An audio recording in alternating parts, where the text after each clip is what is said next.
తిరుమల ఘాట్ రోడ్లో మనం రోజు వెళ్ళినా ఏదో కొత్తగానే అనిపిస్తూ ఉంటుంది. మరి ఈ ఘాట్ రోడ్లో బైక్లో కానీ వెళ్ళాలి చూడు, ఆ ఫీలే వేరే లెవెల్లో ఉంటుంది.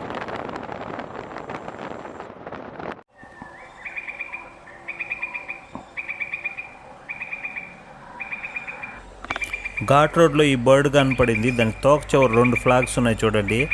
దీని పేరు తెలిస్తే కామెంట్ చేయండి.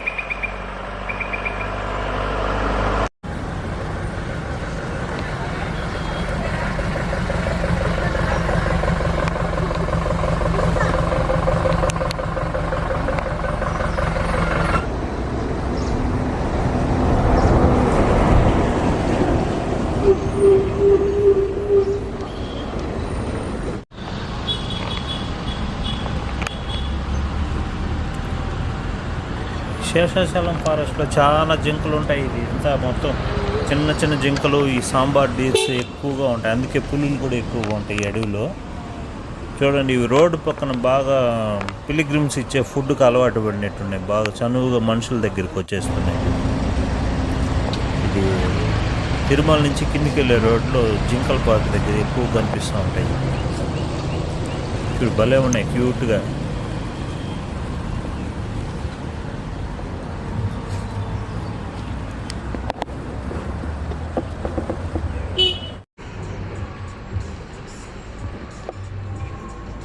సౌండ్ ఎటు నుంచి వస్తుందో చెవులు అటు డైరెక్షన్ చేంజ్ చేస్తాయి.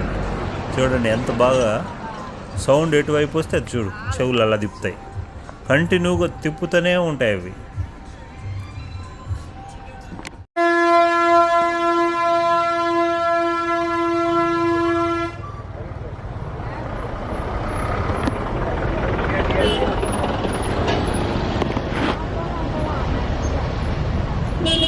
వైల్డ్ యానిమల్స్కి ఫుడ్ పెట్టకూడదని పెద్ద పెద్ద బోర్డులు వేసుంటారు, అయినా ఫుడ్ అందిస్తూనే ఉంటారు. ఇవన్నీ రోడ్డు పక్కనే వచ్చేసి ఉంటాయి. వీటి కోసం పులులు కూడా రోడ్డు పక్కకు వచ్చేస్తాయి.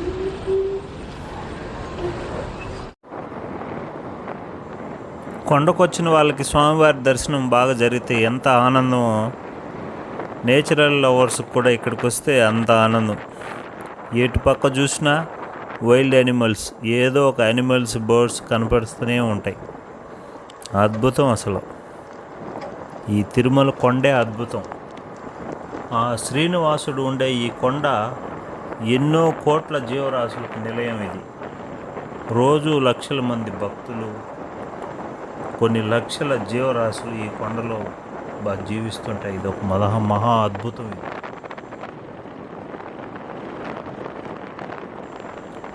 బండరాళ్ళపైన కూడా పెద్ద పెద్ద డ్రమ్ములు పెట్టేసి వాటిలో మట్టి పోసి చెట్లు పెట్టేస్తారు, చెట్లు నాటుతారు టీటీడీ ఫారెస్ట్ డిపార్ట్మెంట్ వాళ్ళు.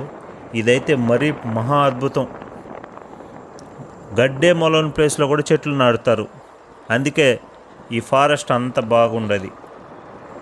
తిరుమలకు మీ ఊరు నుండి బైక్లో వచ్చిన వాళ్ళు ఎవరైనా ఉంటే కామెంట్ చేయండి. అలాగే ఏ ఊరు నుంచి వచ్చారని కూడా కామెంట్లో రాయండి. Thank you guys, bye bye.